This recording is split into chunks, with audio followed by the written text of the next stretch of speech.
Bonjour encore sur Sul. On est le 27 février 2019. Je viens sonner la trompette aujourd'hui encore une troisième fois en cette journée et je viens nous encourager à marcher selon la vérité. Pas selon la vanité de notre cœur, mais selon le Seigneur Jésus. Parce que Jésus-Christ vient chercher une qui s'est dépouillée du monde, de toutes ses valeurs pour juste se revêtir de Christ. Alors, si chaque jour tu passes le temps à te revêtir de Christ, alors tu peux être certain que Christ ne manquera pas de te prendre pour être avec lui parce qu'il vient prendre une en qui il se voit lui-même. Ou bien une ou un en qui il se voit lui-même. Quand je parle d'une, je parle de brebis. Alors vraiment que le Seigneur nous donne de travailler sans relâche à notre salut. Amen. Donc voilà, je viens faire une troisième vidéo sur la place de la femme dans le plan de la rédemption divine. Et le Seigneur m'a donné une série de vidéos, je ne sais pas si c'est 4 ou 5. Au fait, c'était le même message, mais j'ai dû le scinder en plusieurs morceaux pour que on puisse le digérer petit à petit. Alors, ne vous sentez pas envahi ou bombardé, mais tout simplement allez-y, écoutez selon vos capacités et puis bon, que le Seigneur vous bénisse suite à cela. Amen. Alors, on est parti de 1 Timothée 2 à partir du verset, je pense, à partir du verset 6 ou 9, où il a été dit que Paul a demandé à la femme de se taire à cet endroit et que Paul a demandé à la femme, à toute femme de se taire, que la femme ne devait pas ouvrir sa bouche dans l'église. Et donc, suite à ce verset-là, il y a eu des lois qui sont sorties dans toutes les églises, et puis selon laquelle la femme est faite tout simplement pour rester la bouche fermée. Alors, donc c'est ça. Mais le Seigneur, ou bien la Bible elle-même, c'est-à-dire juste la lecture de la Bible, nous montre que de la Genèse à l'Apocalypse, le Seigneur ne peut pas avoir écarté la femme qu'il a créée dans son plan rédempteur. C'est pas possible. Alors, si donc Paul a dit à la femme de se taire, comment donc l'histoire finale de l'humanité sera-t-elle écrite? Parce que on se souvient que dans Genèse, Ève a failli. Ève est celle-là qui a été séduite par le serpent et elle a donné aussi euh, de ce fruit-là à son mari qui aussi a mangé de ce fruit-là et après cela, ils se sont rendus compte qu'ils étaient nus. Eux qui vivaient dans la plénitude de la gloire divine, eux qui étaient vraiment dans la lumière divine.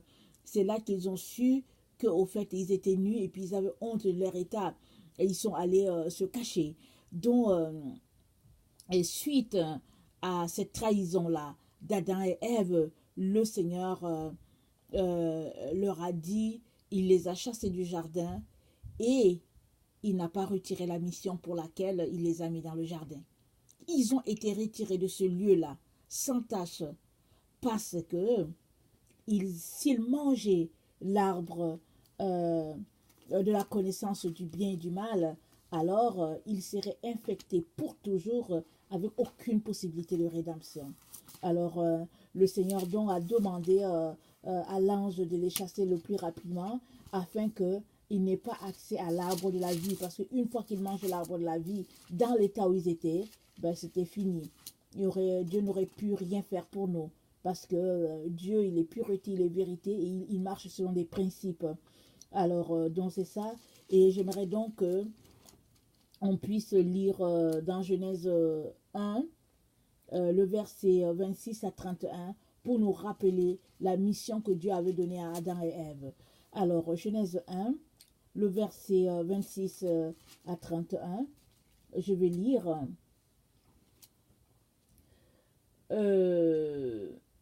Puis Dieu dit, faisons l'homme à notre image, selon notre ressemblance, et qu'il domine sur les poissons de la mer, sur les oiseaux du ciel, sur le bétail, sur toute la terre et sur tous les reptiles qui rampent sur la terre. Dieu créa l'homme à son image. Il le créa à l'image de Dieu. Il créa l'homme et la femme. Dieu les bénit et Dieu leur dit, soyez féconds, multipliez, remplissez la terre et l'assujettissez et dominez sur les poissons de la mer, sur les oiseaux du ciel et sur tout animal qui se meut sur la terre. Et Dieu dit, voici, je vous donne toute herbe portant de la semence et qui est à la surface de toute la terre. Et tout arbre ayant en lui du fruit d'arbre et portant de la semence, ce sera votre nourriture. Et à tout animal de la terre, à tout oiseau du ciel, et à tout ce qui se meut sur la terre, ayant en soi un souffle de vie, je donne toute herbe verte pour nourriture. Et cela fut ainsi.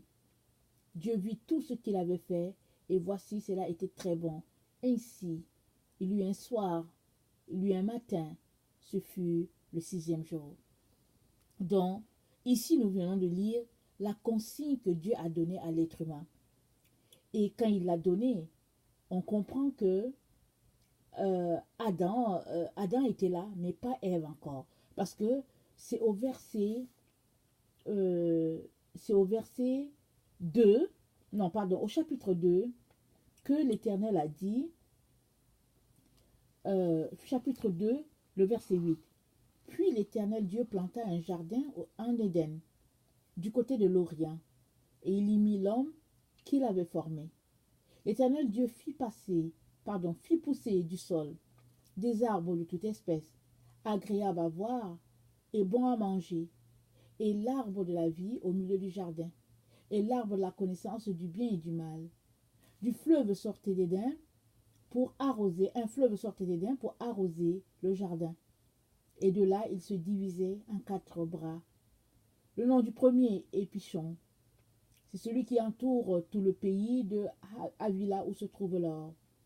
L'or de ce pays est pur. On y trouve aussi le bdellium et la pierre d'onyx. Et le nom du second fleuve est Guion. C'est celui qui entoure tout le pays de Couche. Le nom du troisième est Hiddekel. C'est celui qui coule à l'orient de la Syrie. Le 4e fleuve, c'est l'Euphrate. L'Éternel Dieu prit l'homme et le plaça dans le jardin d'Éden pour le cultiver et pour le garder. L'Éternel Dieu donna cet ordre à l'homme. Tu pourras manger de tous les arbres du jardin, mais tu ne mangeras pas de l'arbre la connaissance du bien et du mal, car le jour où tu en mangeras, tu mourras. L'Éternel Dieu dit, il n'est pas bon que l'homme soit seul. Je lui ferai une aide semblable à lui. L'Éternel Dieu forma de la terre tous les animaux des champs et tous les oiseaux du ciel. Il les fit venir devant l'homme pour voir comment il les appellerait, et afin que tout être vivant portât le nom que lui donnerait l'homme. Et l'homme donna les noms à tout le bétail, aux oiseaux du ciel et à tous les animaux des champs. Mais pour l'homme, il ne trouva point d'aide semblable à lui. Alors l'Éternel Dieu fit tomber un profond sommeil sur l'homme qui s'endormit. Il prit une de ses côtes et referma la chair à sa place. L'Éternel Dieu forma une femme de la côte qu'il avait prise de l'homme, et il l'amena vers l'homme. Et l'homme dit, voici cette fois, celle qui est eau de mes eaux et chair de ma chair. On l'appellera femme, parce qu'elle a été prise de l'homme. C'est pourquoi l'homme quittera son père et sa mère, et s'attachera à sa femme, et ils deviendront une seule chair. Amen. Donc, on a lu la consigne, comment Dieu avait parlé à Adam. On se rend compte que tout ce qu'il avait dit à Adam, c'est Adam qui l'a enseigné à Ève. Parce que Dieu lui a dit, il a dit, faisons l'homme à notre image et tout ça. Et Dieu a béni. Et il a dit, soyez féconds, multipliez, remplissez, assujettissez, dominez sur les poissons, la mer, les oiseaux du ciel, et puis tout animal qui se met sur la terre, etc. Dieu a donné cette consigne-là à Adam. Et c'est Adam qui l'a enseigné à Ève. Alors, quand Adam a failli, qu'est-ce que Dieu lui a dit? Dieu n'a jamais changé son plan pour eux. Il n'a jamais changé sa mission pour Adam et Ève. Il n'a jamais dit, ok, puisque là vous avez péché, bon, je vous retire la mission que je vous avais confiée, c'est fini, vous n'allez plus assujettir la terre, vous n'allez plus vous multiplier, vous n'allez plus vous occuper du jardin. Il n'a pas dit ça. Qu'est-ce qu'il a dit à Adam? On n'a qu'à regarder à Genèse 3. Il a dit à Adam, Genèse 3, le verset 17, il dit à l'homme, puisque tu as écouté la voix de ta femme et que tu as mangé de l'arbre au sujet duquel je t'avais donné cet ordre, tu n'en mangeras point, le sol sera maudit à cause de toi. C'est à force de peine que tu en tireras ta nourriture tous les jours de ta vie. Il te produira des épines et des ronces, et tu mangeras de l'herbe des champs. C'est à la sueur de ton visage que tu mangeras du pain, jusqu'à ce que tu retournes dans la terre, d'où tu as été pris, car tu es poussière, et tu retourneras dans la poussière. Ça, c'est ce que Dieu lui a dit. Mais nulle part, Dieu n'a retiré à Adam la mission qu'il lui a confiée, de dominer, d'assujettir la terre, de prendre soin du jardin. Jamais Dieu ne lui a retiré cette mission. Pareil pour Ève. Adam a enseigné à Ève ce que Dieu lui a dit, parce qu'Ève a été faite après Adam. Mais, toujours est-il que, quand Ève a péché, voilà la sentence que Dieu a donnée à Ève. Il a dit à Ève, j'augmenterai la souffrance de tes grossesses. Tu enfanteras avec douleur. Et tes désirs se porteront vers ton mari, mais il dominera sur toi. Alors, quand on dit augmenter, ça veut dire que les douleurs n'étaient pas si pénibles. Mais il dit à Ève, j'augmenterai la souffrance de tes grossesses. Alors ici, on entend grossesse physique, mais aussi, il est en train de nous dire que même pour ce qui est de la grossesse spirituelle, ça ne sera pas facile pour la femme d'accoucher. Pourquoi? Parce que non seulement elle a désobéi à l'ordre divin, mais c'est comme la punition qui lui revient, mais aussi son mari va dominer sur elle. Son mari, ses désirs, dans sa souffrance et tout, elle va tendre vers son mari pour que son mari vraiment la comprenne, qu'il compatisse et tout, mais non, il va dominer sur elle. Sauf l'homme qui marche devant Dieu, dans la crainte de Dieu, qui connaît Dieu, va se mettre là à côté de sa femme, va compatir, va saisir. Mais sinon, le sort de Ève, c'est de porter dans la souffrance ses grossesses. Et parce que Dieu dit, je veux augmenter. Mais est-ce qu'on a vu que Dieu a dit que je te retire ta mission? Dieu n'a jamais retiré la mission à Ève. Jamais. Il lui dit seulement que tu vas faire les mêmes choses là que tu devais faire, mais ce sera avec beaucoup de difficultés. Autant pour Ève qu'Adam. Et ça me rappelle beaucoup ce qui s'est passé en Égypte. Quand Israël était en Égypte, qu'Israël était esclave, Israël souffrait. Le pharaon qui a connu Joseph étant mort, celui-là qui est venu, il ne connaissait pas l'histoire de Joseph avec son peuple. Alors, il s'est dit qu'il avait trouvé la main-d'œuvre bon marché. Alors, il les a soumis à tous les durs travaux. Et quand Israël a osé se plaindre suite à ce que Moïse est venu dire et puis tout ça, réclamer, alors ce pharaon-là a dit, ok, en tout cas, maintenant même, on ne va même plus leur fournir l'herbe dont ils ont besoin. Ils vont aller chercher leur herbe là et ils vont produire le même nombre de briques. On a augmenté leur douleur, leur souffrance, mais la mission que Pharaon leur a confiée n'avait pas changé. Alors, dire que Paul a demandé à la femme de ne pas parler, c'est-à-dire de se taire à l'église, c'est dire que la mission que Dieu a confiée à la femme avec son mari, c'est dire que cette mission-là a changé. Or, jamais Dieu n'a changé la mission. Alors, Paul était en train d'écrire ici à une église qui avait des problèmes. Il y avait quelque chose qui se passait dans cette église-là, certainement, avec un groupe de femmes. On ne sait pas c'est quoi. Parce que Paul répond à une lettre qui lui a été écrite. Donc, on n'a pas la lettre première. On n'a que la réponse de Paul. On ne peut donc pas se baser sur cette réponse de Paul-là pour dire que, en général, voilà ce qu'il a dit grosso modo, voilà ce qu'il a demandé aux femmes de faire. Parce que dire cela reviendrait à dire de Paul qu'il est contre la mission divine. Contre la mission divine. Et Dieu a dit à Adam, tu es poussière et tu retournes là à la poussière parce que tu as été tiré de là. Il dit, c'est à force de difficultés, avec sueur, que tu vas récolter ton pain, que tu vas trouver ta nourriture, jusqu'à ce que tu retournes dans la poussière. Parce que tu es poussière, jusqu'à ce que tu retournes dans la terre, d'où tu as été tiré. Parce que quand Dieu a décidé de le former, il a voulu faire de Adam et Ève des êtres comme lui, et puis Jésus, ça dit que des êtres remplis de l'Esprit de Dieu. Et même, c'est dit, je pense que dans Hébreu, ou bien est-ce que c'est dans Romain, je ne me rappelle pas, que quand Dieu a créé l'être humain, les anges même ne comprenaient pas, ne saisissaient pas la grandeur, l'immensité de ce que Dieu est en train de faire. Et ils voulaient y plonger un regard, mais ça ne leur était pas permis.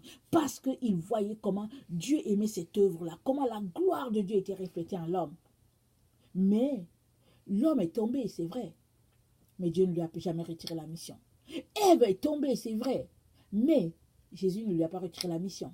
Jésus a juste dit, écoute, ce sera désormais plus difficile. Vraiment très très difficile. Mais en l'encourageant, il est en train de lui dire, relève-toi, continue ta course. Parce que quand ils ont péché, quand ils ont entendu la voix de Dieu, ils se sont cachés. Et ils se sont rendus compte d'abord qu'ils étaient nus. Ils ont pris les habits, ils se sont fait des vêtements de feuilles. Mais les feuilles, ça ne protège pas. Dieu a dû tuer un animal pour les revêtir de peau, pour les cacher. Et suite à cela, ils ont saisi qu'on avait fait quelque chose. Parce que quand Dieu est venu, ils ont entendu sa voix. Et ils ont su, en tout cas, ils ont compris que ce qu'ils ont fait, c'était grave. Parce que là, maintenant, ils étaient habités par la peur. Et Dieu leur a donné leur sentence. Il a dit, voilà ce qui va vous arriver désormais.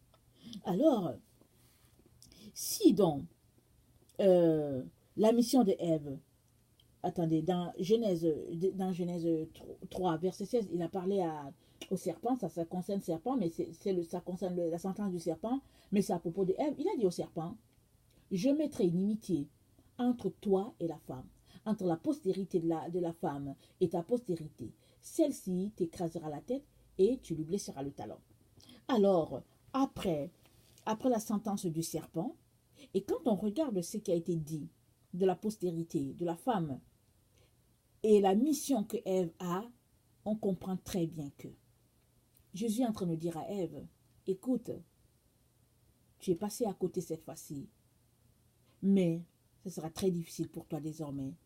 Mais relève-toi, mais tu dois continuer ta course, parce qu'il est question qu'à la fin, toi Ève, à travers ta postérité, tu puisses écraser la tête du serpent et en finir avec ce dossier une bonne fois pour toutes. Et il sera dit de Ève qu'elle a gagné son combat. Après tant de zigzags, rappelons-nous, c'est Samuel lui-même, envoyé de l'Éternel, qui allait oindre le roi David. Il l'a oint. Et David était ce roi-là, promis à Israël. David a tué Goliath. David a fait des exploits. David était le roi dont on a chanté vraiment des louanges, dont les femmes à qui Dieu, les femmes ont créé des cantiques. David était vraiment la fierté d'Israël. Mais David est tombé. David a vu une femme. Il est tombé. Après être tombé, il a tué le mari de la femme. Il a vécu toutes sortes d'humiliations. Mais après cela, Dieu l'a relevé. Parce que David s'est repenti. Il s'est repenti. Dieu l'a relevé et Dieu lui a dit, continue ta course. À un moment donné, il a voulu faire le dénombrement. Dieu avait dit, tu ne feras pas le dénombrement. Le prophète lui a dit, non, non, non. David insistait, il voulait faire le dénombrement. Il l'a fait. Et qui a payé le prix? Le peuple. Les gens sont morts par milliers à cause du choix de David. David s'est repenti, il est venu devant Dieu et dit, Seigneur, j'ai péché. Il a péché. Mais pourquoi est-ce que ce n'est pas lui qui est puni, mais c'est le peuple? Le peuple a été puni. Et la souffrance de David, c'était de voir tous ces gens-là qui mouraient à cause de son péché, à cause de sa désobéissance. Mais David devait continuer le combat jusqu'au bout.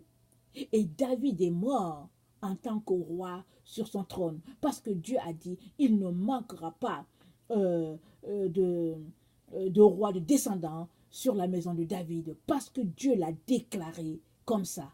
Et Dieu avait décidé que c'était ça. Il l'a déclaré. Dieu, il tient toujours à sa parole. Si toi, tu es prêt à aller jusqu'au bout. Et Dieu dit à Ève, va jusqu'au bout. Alors, si Dieu a dit à Ève d'aller jusqu'au bout, comment ce même Dieu-là peut venir lui dire que il ne faut pas qu'elle parle? Ce n'est pas possible pour Ève de ne pas parler. Ce n'est pas possible. Parce que Dieu lui a donné une bouche pour parler. Dieu l'a inclus dans le processus de la rédemption divine. Parce que c'est à travers Ève que la descendance va venir pour écraser la tête du serpent, pour finir avec ce combat-là. Et Ève, à travers sa fille, va assurer un combat de taille, de telle sorte qu'à la fin, cette femme-là, cette fille de Ève-là, cette Esther, je peux appeler qui, en tout cas, cette fille qui représente vraiment Ève, cette personne-là va assurer le combat. Et suite à son combat, c'est dit dans Apocalypse 12, suite à son combat, le royaume sera remis à notre Messie. Parce qu'il y a quelque part, c'est dit que l'épouse dit viens. L'épouse dit viens. Alors il y aura un combat de telle sorte que la victoire, cette victoire-là va amener Jésus-Christ. Je veux qu'on lise ça. Et Apocalypse 12, le verset 9, c'est dit, et il fut précipité, le grand dragon, le serpent ancien, appelé le diable et Satan, celui qui séduit toute la terre, il fut précipité sur la terre, et ses anges furent précipités avec lui. Amen. Et j'entendis dans le ciel une voix forte qui disait, maintenant le salut est arrivé, et la puissance, et le règne de notre Dieu, et l'autorité de son Christ, car il a été précipité, l'accusateur de nos frères, celui qui les accusait devant notre Dieu, jour et nuit. Ils l'ont vaincu à cause du sang de l'agneau, et à cause de la parole de leur témoignage. Ils n'ont pas aimé leur vie jusqu'à craindre la mort. C'est pourquoi réjouissez-vous cieux, et vous qui habitez dans les cieux, malheur à la terre et à la mer, car le diable est descendu vers vous, animé d'une grande colère, sachant qu'il a peu de temps. Alors, cette femme-là va assurer un combat de taille. Pourquoi? Parce que Jésus-Christ ne veut pas que sa vie finisse dans la défaite. Jésus-Christ ne veut pas que l'histoire de cette femme soit tout simplement que, bon, au fait, Dieu l'a mise dans le jardin et puis elle est passée à côté et qu'elle puisse marcher dans la honte.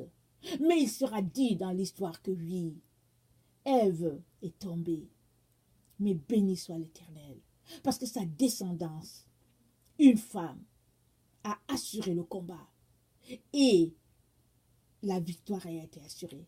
La mission de Dieu a été accomplie. Alors, si Dieu n'a jamais écarté la femme, qui sommes-nous pour l'écarter? Qui sommes-nous si nous n'avons pas compris un passage? C'est mieux de venir devant Dieu pour dire, Seigneur, je n'ai pas compris ce passage. Parce que ce passage est en contradiction totale avec la parole de Dieu. Que de se retrouver à prêcher sur quelque chose qu'on ne saisit pas forcément et de mettre au cachot un bon groupe de personnes parce que c'est le sexe féminin. Ça, c'est très grave. Ça, c'est très grave.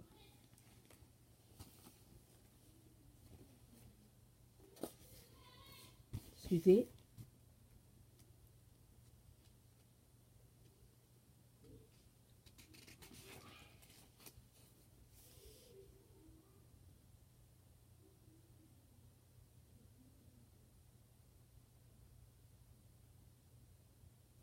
Alors, qu'est-ce que cela voudra-t-il dire pour toi et moi? Qu'est-ce que cela voudra-t-il dire, ce qu'on vient de lire? Qu'est-ce que cela voudra dire? Que la postérité de Ève écrasera le talon. Nous allons revenir sur une 4e vidéo pour savoir ce que cela veut dire pour toi et moi. La femme, et puis comment l'homme peut participer à tout cela. Parce que Dieu n'a jamais écarté la femme. Et si le combat de la fin est gagné par une femme qui est au front, n'empêche que pour qu'il y ait la semence de cette descendance-là, il faut qu'il y ait un homme. S'il n'y a pas d'homme, ça ne va pas fonctionner. Question de dire que Les deux sont inséparables. Hommes et femmes sont inséparables dans l'œuvre divine. Ce n'est pas possible de les séparer. Alors, cela nous revient à nous poser vraiment des sérieuses questions sur ce qui se passe dans nos églises. Vraiment, il est très important qu'on se pose des questions, qu'on s'arrête, qu'on s'interroge sur l'endroit où l'ennemi a mené l'église. Parce que l'église a été tellement infectée que ce que Dieu n'a même pas dit, on a prêté cela à Dieu. Et au nom de faire la volonté de Dieu, on muselle les femmes. On les muselle complètement, leur disant de ne pas parler parce que Dieu l'a dit. Mais ce qu'il y a de plus grave, c'est que plusieurs femmes acceptent cela et sont assises là. Elles disent oui, Dieu a dit. Oh oui, Dieu a dit que la femme ne doit pas. Dieu a dit que. Si c'est vraiment ce que tu crois, madame, alors je viens t'encourager à ne plus continuer d'y croire. Amen. Si c'est vraiment ce que tu crois, alors pourquoi est-ce que tu te mets à enseigner tes enfants, par exemple, à la maison? Surtout si tu as des garçons. Si c'est ce que tu crois, pourquoi, par exemple, tu te mets à enseigner à l'église, à l'école le dimanche? Parce que ça veut dire que tu serais une menteuse. Parce que l'homme, ça ne commence pas à 18 ans. L'homme, ça commence dès la conception. Dieu décide que cette semence-ci, ce sera un mâle. Il dit que cette semence-ci sera féminin. Alors, il est très important que nous puissions marcher dans la vérité, dans la droiture, dans l'exactitude, dans tout ce que nous faisons. Et si nous nous rendons compte à quelque part que ce que nous croyons est un peu boiteux, très important de s'arrêter, de dire au Seigneur, Seigneur, il y a quelque chose qui ne va pas, j'ai besoin de ton secours pour que la vérité soit restaurée. Amen. Alors, je vais apporter une quatrième vidéo pour conclure, je pense, cette partie-là. Et qu'est-ce que Dieu a à nous dire, nous, ses enfants, nés dans une époque comme celle-ci, et appelés à participer au combat des combats. Amen. Que le Seigneur vous bénisse, qu'il vous éclaire, alors qu'il fasse tomber les écailles de vos yeux et qu'il vous donne de saisir pleinement son plan pour chacun d'entre nous.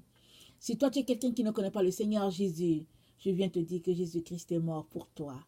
Ce n'est pas Mahomet, ce n'est pas Bouddha, ce n'est pas Confucius, c'est Jésus-Christ, le Fils de Dieu, celui-là que les gens détestent sur la terre, celui-là qu'on appelle le prophète des chrétiens. C'est lui. Il est mort pour l'humanité entière. Il est le seul qui peut te sauver. Et moi, je viens t'encourager à aller questionner Dieu. Cherche ce Dieu-là que tu connais, ce Dieu-là que tu adores, là, que tu ne connais pas autre, là. Ce Dieu-là que tu pries, croyant que tu pries le vrai Dieu, continue de le prier, tu verras. Si tu es sincère, le vrai Dieu se révélera à toi et tu seras étonné de voir dans tes visions Jésus-Christ de Nazareth. Lui, il viendra se révéler. Il te dira, je suis le chemin, je suis la vérité, je suis la vie. Et si tu crois à moi, tu auras la vie éternelle. Amen. Que le Seigneur vous bénisse et qu'il vous fortifie. Je vous aime beaucoup et Dieu davantage. Merci.